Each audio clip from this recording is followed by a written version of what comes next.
¿La cirugía de catarata consiste simplemente en quitar el cristalino del ojo? No, hay que preparar el saco donde antes estaba la catarata, introducir en su interior una lente artificial y luego ocuparse de las incisiones. Hoy te cuento cómo son los pasos finales de esta operación. Ocularis, el podcast de salud visual con el oftalmólogo Rubén Pascual.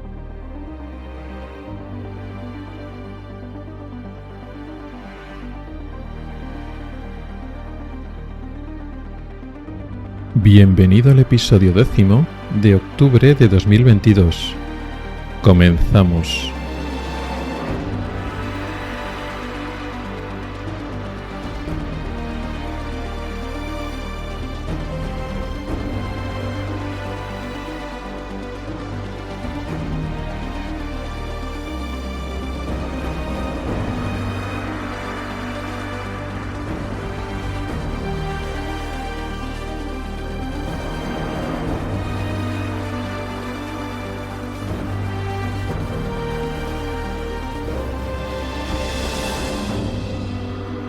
Hola y bienvenido al podcast de Ocularis sobre salud visual y oftalmología. Soy Rubén Pascual, oftalmólogo y divulgador a través de este podcast y del blog ocularis.es. Este es el episodio 10 de la sexta temporada correspondiente al mes de octubre de 2022. Y hoy vamos a hablar, como tema principal, de la cirugía de cataratas, de la parte final. Hoy será la tercera y última parte de esta serie que estamos dedicando para hablar en detalle y en profundidad de la cirugía más importante de la oftalmología y una de las más importantes de la medicina. Vamos a ocuparnos de los pasos finales. Te dejamos ya en el último episodio cómo acabamos, digamos, con el núcleo, con la parte principal de lo que es el cristalino, como lo habíamos sacado ya del ojo, pero la cirugía no acaba aquí. Quedan unos pocos minutos donde tenemos que seguir haciendo las cosas bien para que las cosas queden en su sitio. Pero antes, en la sección de noticias, he traído un artículo científico que también tiene que ver con el tema de la catarata. Un artículo reciente de agosto de 2022 que habla de la posibilidad de un tratamiento médico de la catarata. Es decir, si con un medicamento podemos prevenir o incluso revertir la opacidad de nuestra lente natural del cristalino. Y por último, en la sección de preguntas de los oyentes, también saco el tema de la catarata. Al fin y al cabo, la catarata es un tema central en la oftalmología y recojo el feedback que he tenido de estos episodios de la serie de las cataratas. Han salido bastantes preguntas sobre el tema de la catarata y hay una concreta que habla de la anestesia. He pasado un poco por encima de la anestesia, lo he mencionado de pasada al principio, en el primer episodio de esta serie de 3 episodios, pero vamos a hablar en esta sección de preguntas si siempre utilizamos la anestesia tópica, existen otros tipos de anestesia cuando utilizamos una y otra, y también si el paciente siente dolor, siente molestias, no cuando ocurre esto. En fin, vamos a hablar un poquito sobre la anestesia de la cirugía de la catarata.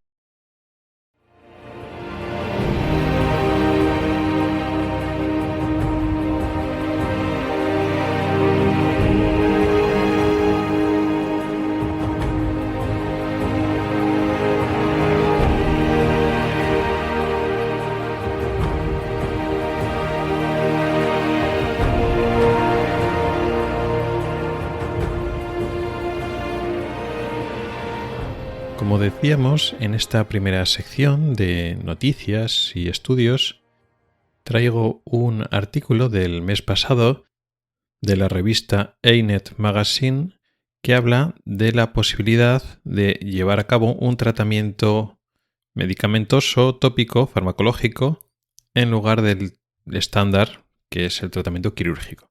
Es decir, la posibilidad de que con un medicamento, pero sin operar, podamos frenar, pero sobre todo revertir lo que es la opacidad del cristalino, las cataratas.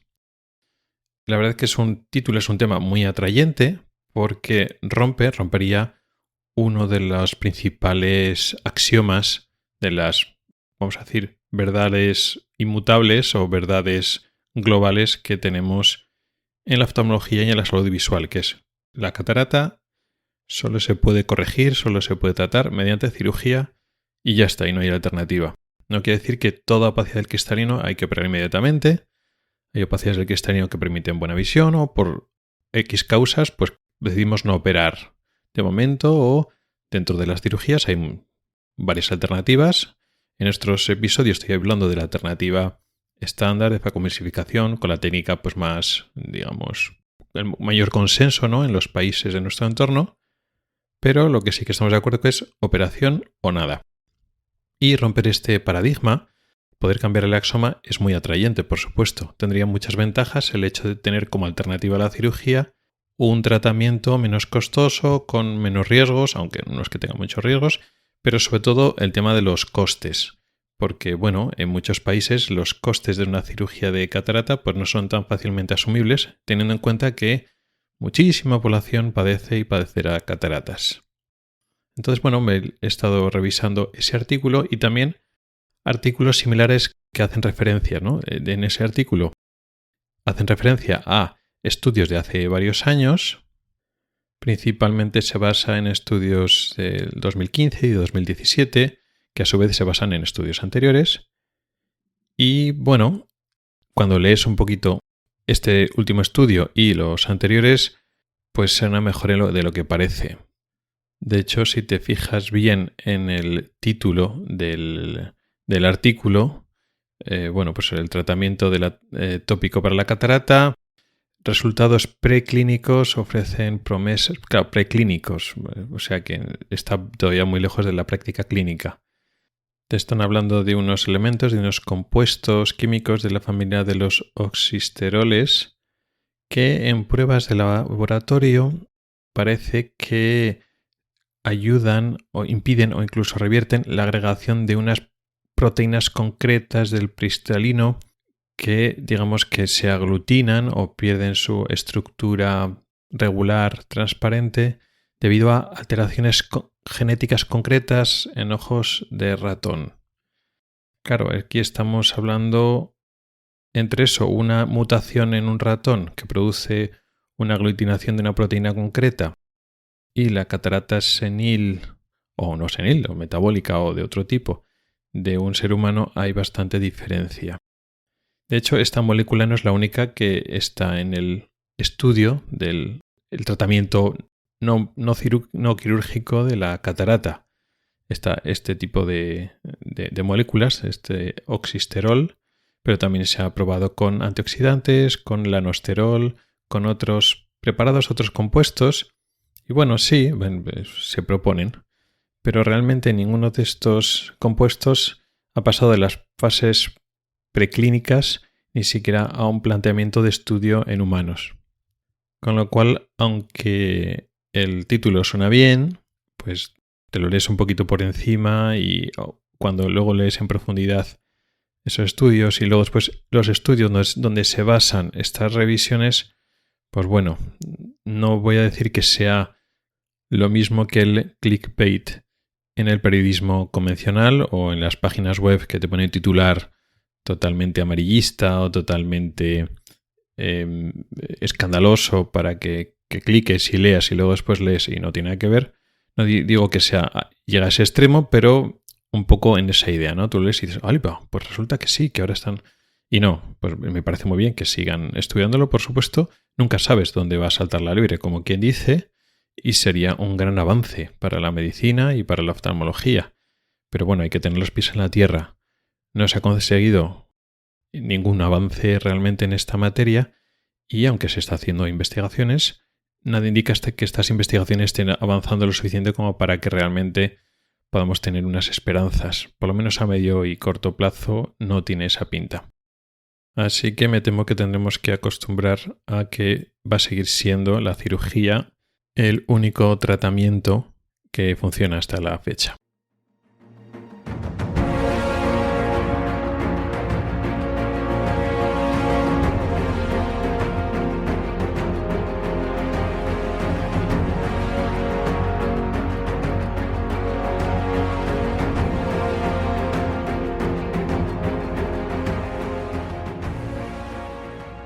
Y ahora ya sí nos metemos de lleno en el tema principal, que no es otro que la continuación y la finalización de la cirugía de la catarata.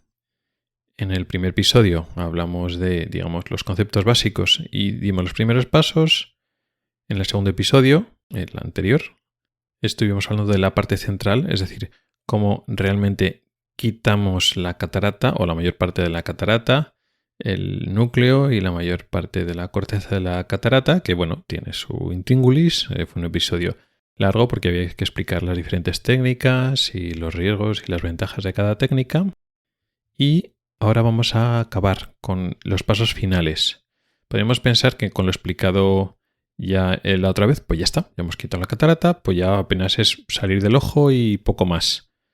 Y no es así. Quedan todavía unos pasos que, como se dicen, hasta el rabo todo es toro, y lo mismo que los primeros pasos son muy importantes para hacer las cosas bien, realizar bien estos últimos pasos es igual de importante. ¿Y de qué pasos estamos hablando? Bueno, primeramente tenemos que volver justo al episodio anterior, que es lo que hicimos. Recordamos que estuvimos fragmentando y absorbiendo, succionando los trozos de la catarata. Primero lo tenemos que romper, fracturar, fraccionar con las diferentes técnicas, el dividir y vencerás, las técnicas de cracking como el chop. Y para eso utilizamos en la mano hábil, la diestra, si somos diestros, la pieza de mano del facoemulsificador, que es una especie de aspirador con un tubo de hierro que producía ultrasonidos y le rodeaba una especie de capucha de silicona que permitía también irrigar, ¿no? Entonces un aparato que irriga suero, irriga agua y luego absorbe, succiona por la gran punta central que tiene una especie de agujero como si fuera una aguja y también produce ultrasonidos. Y con eso habíamos fracturado y roto y aspirado y hemos aspirado el núcleo y también una buena parte del epinúcleo, que es esa parte de la catarata que está entre el núcleo y la corteza, y un poco de la corteza. La parte de la corteza que ha venido directamente y que estaba más pegada al núcleo y estaba más suelta ahí en el espacio dentro del ojo, pues lo hemos ido aspirando. Entonces, ¿en qué situación estamos ahora? Bueno, pues estamos en la situación de que nos hemos quitado casi toda la catarata y digamos que queda el espacio del saco capsular casi vacío. El saco capsular es ese estuche transparente donde está el cristalino que tiene la cápsula anterior y la cápsula posterior y en medio estaba el ecuador. La cápsula anterior solo queda la parte más extrema o la parte más periférica porque hemos hecho una abertura circular y luego queda, si lo hemos hecho todo bien, no hay ninguna complicación, toda la cápsula posterior entera. Bueno, ¿queda todo el saco limpio nada más? No. Alguna vez pasa eso, pero casi nunca. Quedan en el propio saco lo que se llaman restos o masas corticales. Una parte del córtex que ya no estaba tan pegado al núcleo, sino que estaba pegado más a la cápsula, no ha salido solo aspirando en medio con la pieza ese de mano del facoemulsificador. No. Son corteza muy delgadita, muy transparente, pero está adherida a la cápsula y no ha venido con las maniobras de succión, es decir, con esa especie de aspirador de agua que es la pieza de mano del facoemulsificador, no ha venido. Y lo tenemos que sacar porque no podemos dejarlo ahí o no deberíamos dejarlo ahí. Si queda un pequeño trocito de masa cortical, no pasa mucho, el ojo se inflama más y tal, pero hay que intentar en principio, si no supone mucho riesgo, dejarlo todo muy limpio, lo más limpio posible, que no quede ningún hilillo, ningún resto de corteza, ningún resto de masa cortical. ¿Para eso lo limpiamos con el facoemulsificador? No, porque eso significaría que esa pieza de mano, ese tip metálico que tiene capacidad de ultrasonido, ese tip grande, tendríamos que acercarlo a la cápsula, tanto a la zona periférica de la cápsula anterior, si la masa está ahí pegada, como, y peor todavía, en la cápsula posterior. Y eso no tenemos que hacer. El faco es una pieza peligrosa. Por supuesto, nada de hacer ultrasonidos en la cápsula, porque la rompemos inmediatamente, Pero es que tampoco debemos aspirar. Claro, si el faco lo utilizamos sin aspirar, si tocamos la masa, esa masa que queremos quitar, y no aspiramos, no hacemos nada. Tiene que ser algo con potencial de aspiración. Pero el faco, ese tubo de hierro grande lo estoy diciendo relativamente, eso es todo muy pequeño, pero en el microscopio se ve que el tubo es bastante grande, tiene una potencia grande para succionar, aspirar y romper el núcleo duro de la catarata. Bueno, pues esa pieza tan grande y tan agresiva, nunca debemos utilizarla para succionar la cápsula, sobre todo la cápsula posterior. Con lo cual no vamos a utilizar este instrumento para terminar de limpiar las masas corticales, para quitar los restitos que quedan pegados en el saco, en la cápsula. ¿Qué es lo que hacemos? Pues sacamos esa pieza del ojo y vamos a meter otra pieza de mano, que se conecta al mismo aparato, es decir, el aparato grande que tenemos en nuestra espalda, que es una especie de torre, que es una máquina muy grande, con un monitor y con muchos parámetros. Seguimos utilizando ese aparato, pero lo que es la pieza de mano, es decir, esa especie de, ese instrumento que es el que tenemos en nuestra mano y que introducimos en la punta dentro del ojo, como si fuera un bolígrafo, para que nos entendamos, pues la cambiamos. Y la pieza de mano que vamos a utilizar ahora no es la que hace ultrasonidos, la que hace facoemulsificación, sino otra que se llama de irrigación-aspiración, que no facoemulsifica, no hace ultrasonidos, y es una pieza especial, mucho más amistosa con la cápsula, porque está diseñada y pensada para que toquemos con cuidado la cápsula, sobre todo la cápsula anterior, pero que no es tan peligrosa. Es una pieza que no tiene un agujero grande enfrente, al final, sino tiene un pequeño agujero, un porito, de lado, en una parte, ¿no? Imaginemos que es que si fuera como un boli, como la punta de un bolígrafo, entonces tiene un agujero en un lado, en la parte final de la punta, pero en un lado. Y ese agujerito, que es muy pequeñito, lo podemos girar hacia un lado o hacia otro. Y eso es mucho menos peligroso. De hecho, en algunos, eso varía. Puede ser de metal, pero cada vez hay más tendencia de que los modernos es de silicona. O sea, toda la pieza es de silicona. No solo la parte alrededor que irriga es de silicona, sino toda la pieza es de silicona. Por supuesto, también irriga, es decir, la propia pieza tiene dos agujeritos laterales más grandes y no tan en la punta que irrigan. Y después un agujero central, pero no justo mirando de frente, sino está a un lado y es el que succiona. Y solo succiona y no tiene ultrasonidos. ¿Qué es lo que hacemos con eso? Pues acercarnos con mucho cuidado a esa masa, aspiramos un poquito hasta atraerla y entonces la arrastramos de la zona periférica donde está hacia adelante.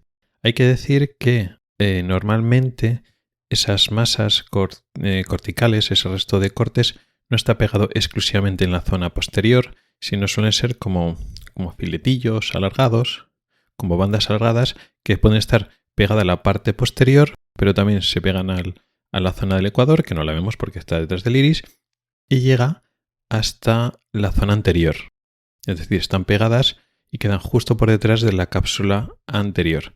Lo que hacemos con el agujerito mirando hacia nosotros, intentamos no volver ese agujero hacia atrás, hacia la parte posterior, sino mirando hacia nosotros, nos ponemos debajo de la cápsula posterior y entonces cogemos a esa banda cortical de la parte anterior. La succionamos y una vez la tenemos atrapada, traccionamos, tiramos de ella hacia el centro y termino de succionarla ahí en el centro, que es más segura. ¿Esta es la única forma de hacerlo? No. Aquí, en este paso concreto, donde limpiamos las masas corticales, en donde hay más diferencia en las técnicas. Lo que he explicado ahora es la llamada técnica coaxial, que es decir, en el mismo eje, pues se llama coaxial, metemos la irrigación y la aspiración. Y entonces estamos metiendo una pieza de mano relativamente grande. Por la incisión principal, esa incisión que decimos que tenemos 2,2, 2,4 milímetros o un poco más, pues por esa incisión grande, esa incisión principal, estamos metiendo una pieza de mano que es relativamente grande porque tiene en el mismo tubito para irrigar y para aspirar. Un poco de la misma manera que acabamos de utilizar el facoemulsificador, pero un poco más pequeño, pero sigue siendo más o menos lo mismo. Hay otra técnica que realmente es un poco más actual, o sea, no es tan tradicional como la otra, pero no he llegado a desplazar a la técnica coaxial, que es la que se llama técnica bimanual. ¿En qué consiste? Que en vez de meter una pieza de irrigación-aspiración grande, tenemos dos tubitos pequeños. Dos tubitos pequeños que uno irriga, echa agua, y otro solo aspira. Entonces son dos tubitos más pequeños y entonces se introducen no por la incisión principal, sino se meten por dos incisiones pequeñas. Con lo cual, cuando vamos a hacer esta técnica de cirugía bimanual, pues previamente, al principio de la cirugía, hemos hecho tres incisiones, tres aberturas. Hemos hecho una central, que es donde hemos metido el facomulsificador y luego después meteremos la lente. Luego, en el otro lado, si somos diestros, en la mano izquierda, pues la incisión de ayuda, la paracentesis que va a la izquierda. Y nuevamente, si somos diestros, si vamos a hacer esta técnica bimanual, más a la derecha de la incisión principal, hacemos otra incisión pequeña, otra paracentesis, otra incisión también de 1,2 milímetros. Y entonces, cuando vamos a hacer este paso de limpiar las masas corticales, pues entonces vamos a utilizar esos dos tubitos pequeños y no vamos a utilizar ya la incisión principal y entonces utilizamos las dos incisiones laterales, las dos paracentesis, las dos incisiones pequeñas. ¿Qué ventajas tiene? Bueno, pues tenemos con una mano metemos y solo irrigamos, esa mano no se va a mover mucho, y con la otra mano pues vamos quitando las masas corticales, como he dicho. La ventaja de la bimanual es que luego nos podemos cambiar de mano. Entonces, pues si lo cogemos, estamos metiendo el instrumento que aspira por la derecha, bueno, pues las masas que tenemos enfrente, a nuestro lado izquierdo, la quitamos muy bien, pero las masas que quedan justo debajo del propio tubo, el tubo es recto, entonces cuando entramos hay masas que quedan justo debajo del propio tubo. ¿Por qué hacemos? Nos cambiamos de mano. Y entonces, pues metemos el instrumento que irriga por la derecha y con la izquierda pues cogemos las masas que quedan enfrente. En ese sentido, digamos que sería más fácil. Claro, si usamos la técnica coaxial, es decir, metemos el instrumento grande, porque solo tenemos dos incisiones, no tres, bueno, pues vamos quitando todo, pero la zona que tiene un poco más dificultad es justo lo que llamamos zona subincisional o las masas que se llaman subincisionales, es decir, las que están debajo de la incisión. Si nosotros metemos el tubo en la punta de la pieza esa de mano y entonces las masas que tenemos justo enfrente de cuando entramos, pues perfectamente, las que están a los lados, bueno, pues giramos un poquito a los lados, pero claro, las masas que están justo detrás, justo por debajo de la pieza de mano según entramos, pues no se quitan con tanta facilidad. Tienes que coger un poquito de maniobra de muñeca, donde tienes que girar un poquito la pieza, engancharla y girándola la llevas hacia el centro. ¿Es muy difícil? No especialmente difícil. Eso es como todo. La técnica que dominas y que aprendes, pues bueno, le coges el truquillo y lo haces. ¿Ventajas de la bimanual? Bueno, pues que no tienes que pelearte con las masas subincisionales, te cambias de mano y ya está. ¿Ventajas de la coaxial? No tienes que hacer una incisión más en la córnea, con lo que supone, tanto al principio como al final de la cirugía, y no tienes que ir andando cambiando de manos, puede ser una técnica más rápida. Pero bueno, no hay una claramente mejor y una claramente peor. De hecho, mucha gente pues lo puede hacer de las dos maneras y tampoco hay tanta diferencia. Bueno, pues ya hemos limpiado el saco capsular. Las cápsulas anterior y posterior están totalmente limpias. Los hemos limpiado con este terminal de irrigación-aspiración que se llama OIA, como inteligencia artificial, pero decimos así, irrigación-aspiración. ¿Qué es lo que tenemos que hacer ahora? Pues vamos a meter la lente dentro del ojo. Claro, la lente mide la óptica, es decir, la parte, digamos, de lo que es la propia lente, por donde tiene que ir la luz, la zona óptica que tiene la función de enfocar la imagen, puede tener unos 6 milímetros y luego después tiene unas patas. Hay muchas configuraciones, pero lo más normal es que a 180 grados tenga unas patas y al final desplegada pues pueda tener unas 11-12 milímetros la lente de anchura, de diámetro total. Pero claro, la incisión principal tiene 2 milímetros y poco. ¿Qué pasa? Las lentes que utilizamos en la actualidad con la técnica actual son lentes plegables, entonces hay que meterla plegada en el ojo. Entonces meteremos la lente plegable. Pero antes hay que hacer una cosa muy importante. Tenemos que recordar mantener y abrir bien los espacios. Recordamos la base de los conceptos básicos que hablé en el primer episodio de la serie de 3, es que una vez tenemos las incisiones abiertas, el ojo puede tener tendencia a colapsar. Tenemos que mantener los volúmenes del ojo. Hasta ahora, en el paso del episodio anterior, tenemos una pieza de mano que es el facomulsificador que estaba irrigando agua constantemente, con lo cual manteníamos los volúmenes, estamos metiendo el líquido que perdemos. Ahora, con el terminal de irrigación y aspiración para limpiar las masas, nuevamente es el mismo aparato el que está irrigando y nosotros controlamos la presión, con lo cual eso lo tenemos controlado. Claro, ahora sacamos la irrigación, aspiración, ese terminal, y ahora a la hora de meter la lente y tal, ya no tenemos un instrumento que esté metiendo líquido en el ojo, con lo cual el ojo puede colapsar. Y además tenemos que abrir unos espacios, concretamente el saco. El saco lo tenemos que dejar bien abierto, es decir, cuando salimos del ojo, que la cápsula anterior no se acerque a la cápsula posterior y se repliegue, porque tenemos que tener ese espacio concretamente, ese espacio dentro del saco, bien abierto. ¿Cómo lo hacemos? Bueno, pues con la maniobra, con el truco que utilizamos al principio de la cirugía, con el viscoelástico. Entonces, en este momento vamos a meter viscoelástico en el ojo. Pero sobre todo viscoelástico ahí abajo, donde antes estaba la catarata, ahora vamos a meter viscoelástico y abrimos el espacio. Abrimos el espacio sobre todo entre la cápsula posterior y lo que queda de cápsula anterior. Abrimos bien el saco porque ahí es donde vamos a meter la lente. También abrimos espacio en la cámara anterior, ¿no? Abrimos bien espacio en todo el ojo para que no colapse y tenga buen tono y luego sea todo mucho más fácil.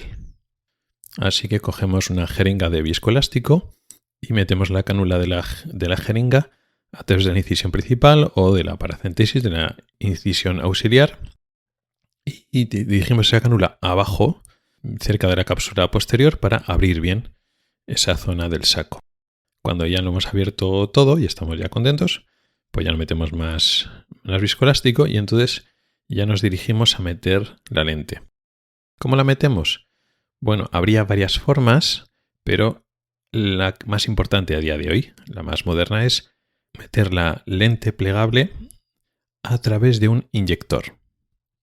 De hecho, es muy habitual que ya la lente intraocular venga ya precargada, en un inyector precargado, y que no tengamos que nosotros montarlo y cargarlo en el inyector. Por lo menos las lentes habituales, las que se llaman monobloque, no las de 3 piezas.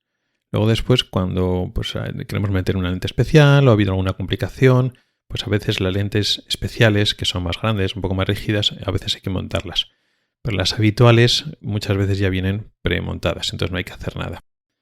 ¿Qué es un inyector? Bueno, pues eso, una especie también como de jeringa o como una pieza de mano en el cual, pues con un mecanismo que puede ser pues tipo jeringa, es decir, con una especie de embolo que empujamos, o a veces es una especie de rosca. En algunos casos incluso también es un mecanismo eléctrico que activamos con un pedal, aunque bueno, a veces no es lo más cómodo. Y entonces lo que vamos a hacer es introducir la lente que entra plegada. Es interesante que tenemos que meter la lente en el sitio correcto, es decir, en el saco. A veces eso no es tan fácil. De hecho, es muy habitual que por la propia anatomía el inyector entra torcido. Claro, una parte, lo que es el inyector entra desde la cama anterior de la incisión de la córnea, por la parte principal, y aunque lo dirigimos hacia abajo y está inclinado, pues sí. La parte de la lente que entra primero, que sale en primer término por el inyector, esa sí que está inclinada hacia abajo y esa sí que entra dentro del saco, si lo hemos apuntado y lo estamos colocando bien. Pero la parte final, que entra finalmente del inyector, queda por la propia posición del inyector, queda más alto, queda en cámara anterior. Con lo cual es muy habitual, casi la norma, que según hemos colocado o hemos metido la lente en el ojo, sacamos el inyector y tenemos que utilizar alguna de las herramientas, alguno de los instrumentos de manipulación para terminar de colocar la lente. La lente entra plegada y tarda unos segundos en desplegarse poco a poco. Entra como si fuera, como decirlo así, como un barquillo, por decirlo así. Y entonces poco a poco se va desdoblando y se va aplanando y luego las patitas que entran dobladas se van estirando. Eso tarda unos segundos. Aprovechamos cuando todavía está doblada y es más fácil de manipular. Y con el viscoelástico, como todo esto está lleno de viscoelástico, va todo más lento. Y entonces la colocamos en su sitio y nos aseguramos que esté completamente dentro del saco capsular, las dos patas. Y a veces pues lo podemos rotar y girar y asegurarnos que estén justo debajo. A veces no nos queda tan claro, a veces pensamos que una pata se puede quedar debajo del iris, pero por encima, por delante de la cápsula anterior, y eso está mal. Entonces tenemos que colocarla correctamente. Sí que es cierto que si no queda colocada bien desde el principio, las lentes actuales, que son monobloques, que son muy blanditas, son muy fáciles de manipular, y aunque se despliegue mal, por decirlo así, manipulándola fácilmente la podemos colocar en su sitio. Eso era más problema antes, con lentes más grandes, con las patas más rígidas, pero no es tanto problema. En esta técnica de implante de la lente intraocular hay variaciones. Hay veces que hemos hecho una incisión muy pequeña para toda la cirugía, que nos entran las piezas de mano del faco, pero el inyector no entra muy justo y lo que hacemos en vez de introducir el inyector por toda la incisión de la córnea hasta que la punta del inyector llega hasta abajo, hasta lo que es el saco, pues a veces embocamos el inyector, es decir, un poquito del inyector entra pero no puede introducirse del todo y entonces lo que hace es entra la lente sola, por decirlo así, y es la propia lente la que está viajando, la que es empujada a través de la incisión de la córnea y va hacia abajo. En ese caso pues luego tenemos que hacer un poquito más de maniobra para colocarla en su sitio, pero muchos cirujanos pues lo prefieren así porque así hacen incisiones más pequeñas. Al final, bueno, son pequeñas variaciones de lo mismo. Ya tenemos la lente puesta en su sitio, se despliega y vemos que está colocada en el saco, por delante de la cápsula posterior, por detrás de la cápsula anterior. Todo bien. ¿Ya hemos acabado? No.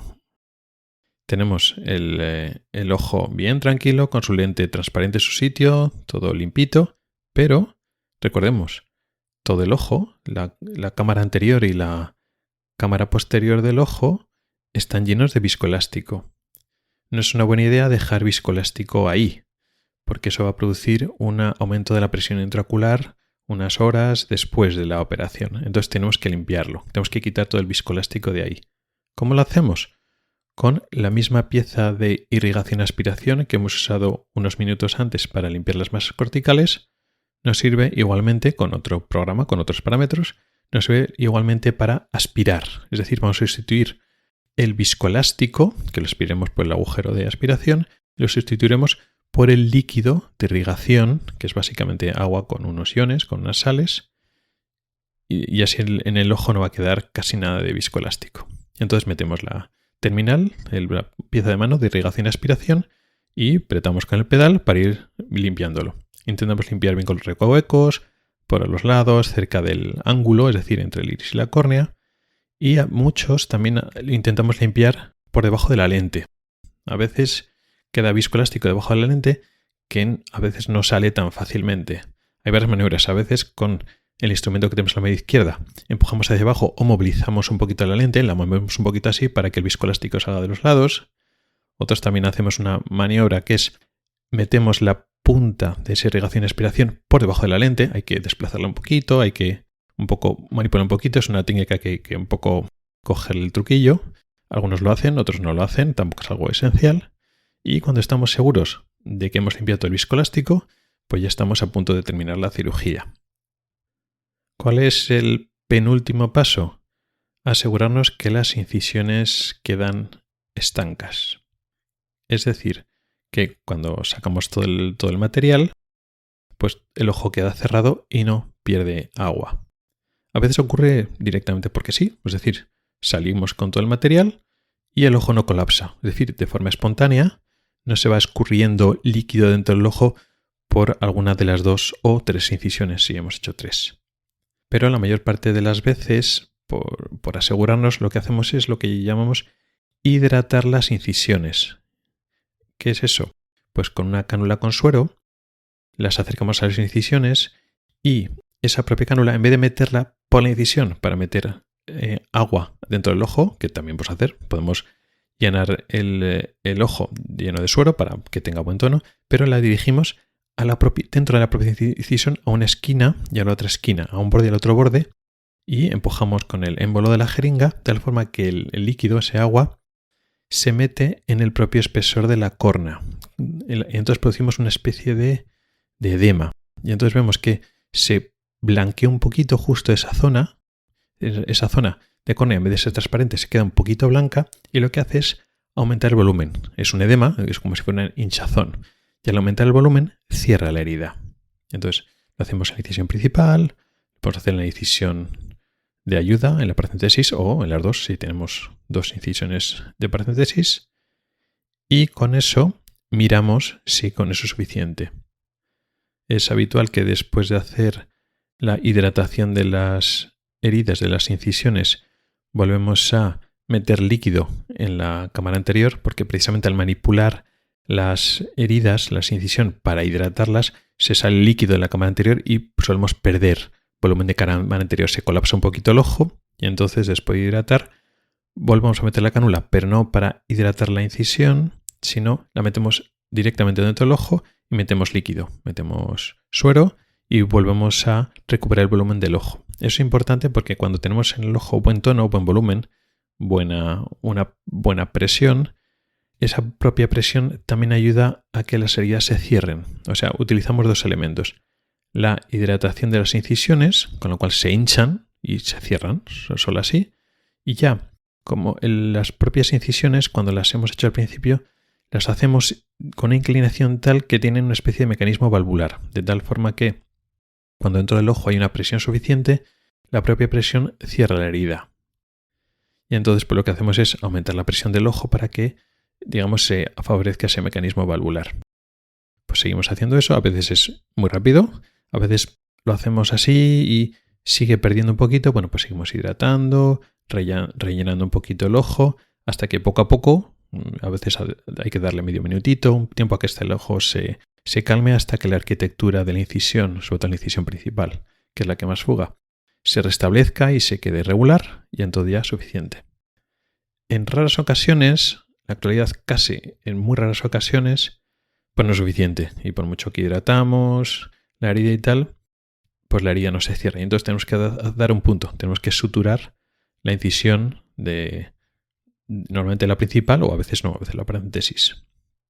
Eso es más habitual cuando ha habido una cirugía más complicada, cuando no hemos manipulado, cuando hemos tenido que meter una lente especial que es más grande, con lo cual hemos tenido que la incisión principal ampliarla. Entonces en vez de 2 y poco, pues casi 3 milímetros. Y ya, como ya no es una herida hecha de una sola vez, sino que hemos hecho una incisión y la hemos ampliado, ya esa arquitectura, la forma de esa herida principal ya no es tan regular, ya no es tan lineal, tan bonita. Entonces a veces no coapta tanto y entonces tenemos que dar un punto, una sutura, que eso le quitaremos unos días o unas semanas después en el posoperatorio. Pero ya digo, actualmente la cirugía de catarata no complicada con esta técnica habitual ya es raro. No es habitual que tengamos que dar 1 o más puntos en la córnea. Pero si tiene que hacer tampoco es que sea una complicación. Bueno, pues se da un punto y luego ya se quitará más tarde. Y con eso hemos acabado casi. Queda un último paso cuando ya está el ojo estanco, las heridas están cerradas, el ojo está estable, y es poner un antibiótico dentro del ojo, lo que se llama antibiótico intracamerular, dentro de la cámara anterior del ojo. Entonces, pues el instrumentista nos pasa otra jeringa con otra cánula y la metemos normalmente por la incisión, una de las incisiones pequeñas, las paracentesis, y metemos normalmente, ya es un poco rutinario, 0,1 mililitros de cefuroxima, que es un antibiótico. Esto es un poco la norma y hay mucha evidencia científica de que habla de este tipo de antibiótico y bueno, igual no en todos los países, pero en Europa por lo menos es lo que se usa y creo que en Estados Unidos también. Y ya cuando hemos puesto el antibiótico, la cefuroxima, dentro del ojo, entonces ya sí que hemos acabado la cirugía. Entonces ya quitamos el instrumento que sujeta los párpados, el blefarostato, y luego ya eso, quitamos, mientras ya vamos hablando con el paciente, decimos que todo bien, le quitamos el paño que está adherido a esa zona de la cara y ya habríamos acabado la cirugía. Normalmente, cuando ha sido sin complicación y no hay ningún elemento que así lo aconseje, no solemos tapar el ojo. Es decir, el paciente sale con el ojo destapado y luego se empezará a echar los colirios, las gotas, la medicación que necesite, pero se va con el ojo destapado, abierto y ya sin ningún problema. Normalmente ni siquiera ponemos ni pomadas ni nada. Salvo eso, si ha habido una complicación, ha habido alguna herida, alguna erosión, bueno, pues la cosa cambia, pero en la cirugía totalmente normal, normalmente el ojo sin pomada, sin taparse, sin ningún tipo de parche ni nada, sino sale directamente con el ojo abierto.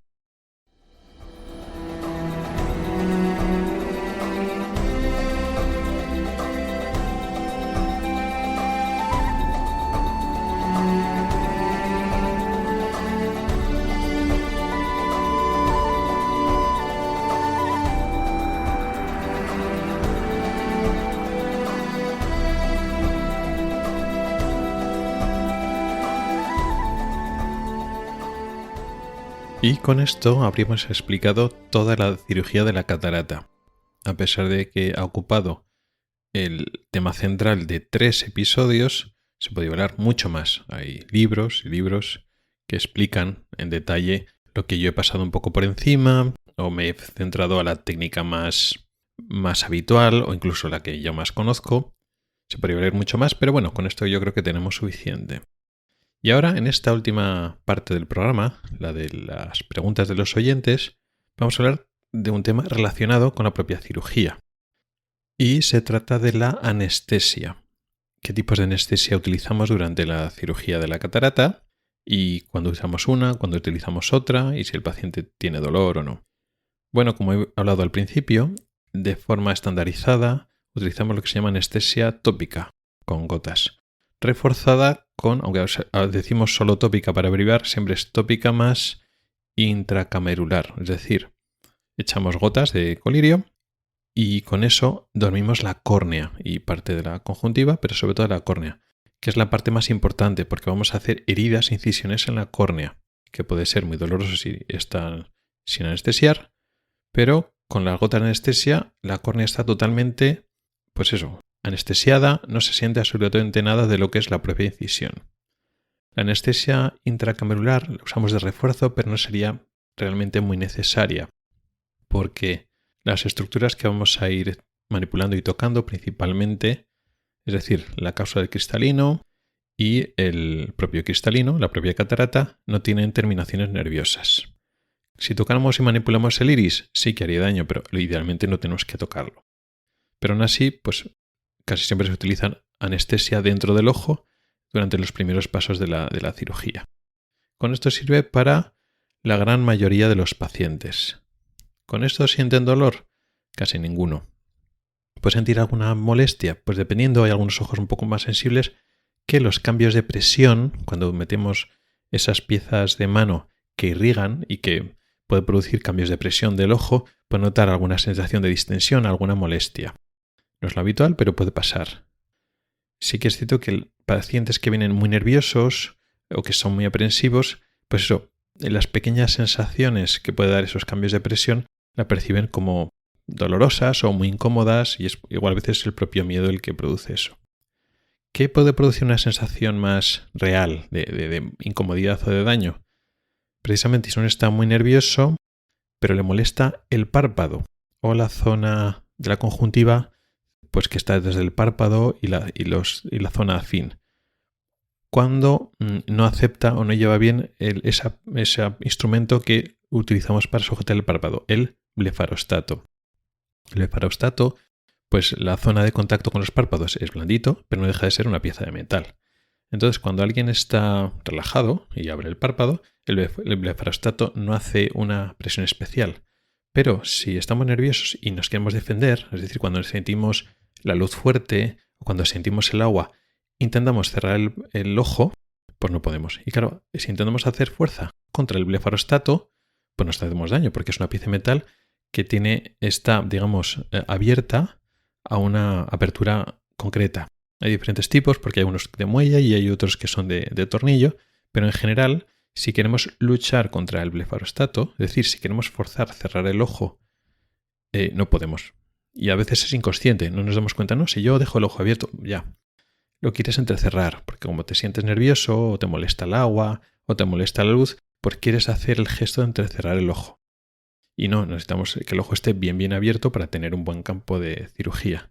Y la mayor parte de las personas que dicen que sienten dolor es por eso, por ese aparato de los párpados, el blefarostato. Y viene sobre todo de los nervios. En ese contexto, más que una anestesia especial, lo que necesitamos es que el paciente se tranquilice.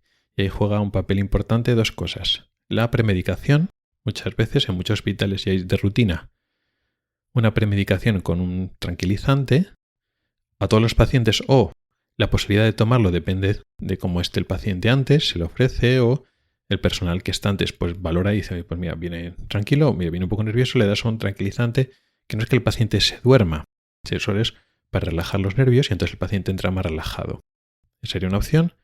Y otra opción es la sedación o la asistencia anestésica del anestesista que nos ayuda durante la cirugía, aun con el paciente, digamos, despierto, sin que sea una anestesia general, por decirlo así.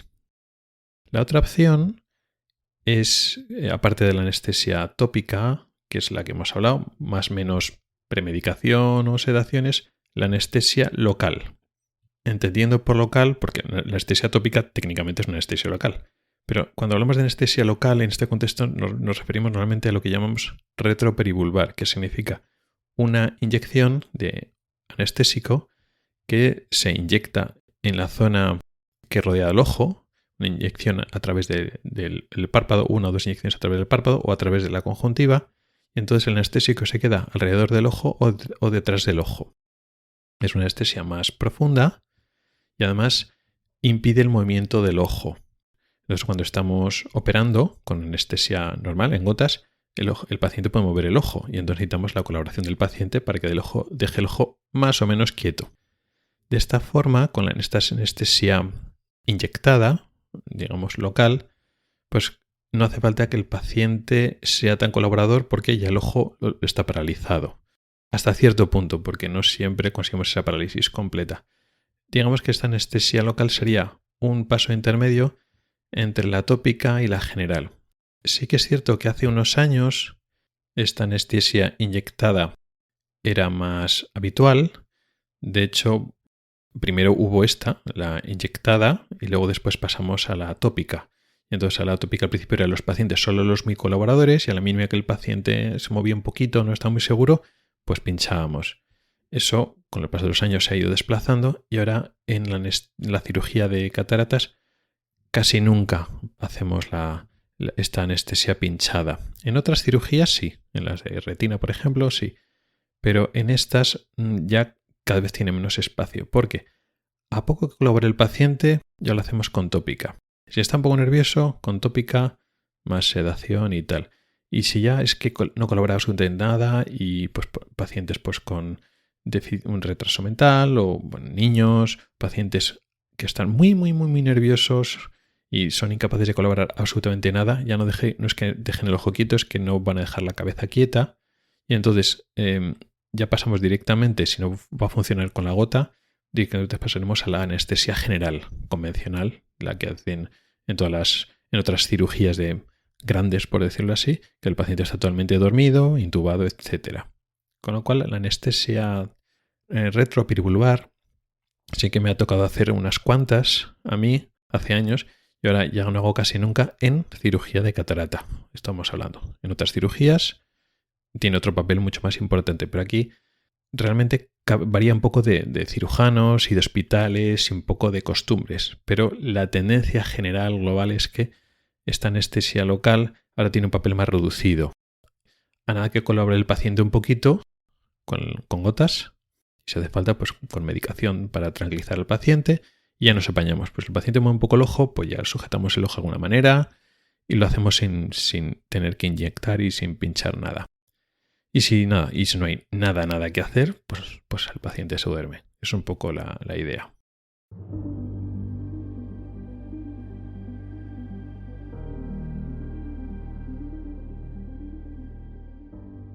Y con esto llegamos al final del podcast de hoy. Un podcast que pone el punto final a esta serie de 3 episodios que hemos dedicado a hablar en profundidad de la cirugía de catarata. Una cirugía muy bonita, muy especial, muy diferente de otras cirugías. Aquí es una cirugía muy elegante, no hay sangre, todo es muy pequeño. Hace falta pues un talento y una experiencia importante. Se tardan unos cuantos años hasta dominar esta técnica y que salga con seguridad, pero es muy bonita, sobre todo muy agradecida. Tiene muy buenos resultados para el paciente en general. También hoy ha sido un poco monotemático de cataratas, pero diferentes temas. Si el tema principal hemos acabado de describir paso a paso la cirugía, al principio en la sección de preguntas hemos hablado de la posibilidad de un tratamiento no quirúrgico de la cirugía de cataratas, que de momento se antoja lejano en el futuro, si es que lo encontramos algún día, o sea que no nos tenemos que dejar llevar por noticias sensacionalistas. De momento la opción, y parece que para un tiempo largo, la opción para solucionar la catarata es la operación. Y finalmente hemos hablado de la anestesia, que si bien lo había mencionado un poco de pasada al principio, en el primer episodio de esta serie de 3, habían surgido dudas y entonces convenía hablar un poquito de los 3 tipos de anestesia, y aunque la más importante, la más utilizada, es la tópica con gotas, existen otras 2 posibilidades según las necesidades que tengamos y que tenga el paciente. Muchas gracias por el tiempo que has dedicado a escucharme. Recuerda que puedes contactar conmigo para proponer temas para próximos episodios, tanto temas largos para desarrollar como dudas y preguntas más cortas. También puedes comentar o proponer noticias y temas de actualidad. Puedes escribirme a mi correo electrónico, que es ocularis@ocularis.es. También puedes hacerlo a través de Telegram, Twitter, Facebook o LinkedIn. En las notas del programa están todas las formas para contactar conmigo y participar. Ahí también encontrarás enlaces a artículos del blog y episodios del podcast relacionados con el tema de hoy. Hasta el próximo episodio.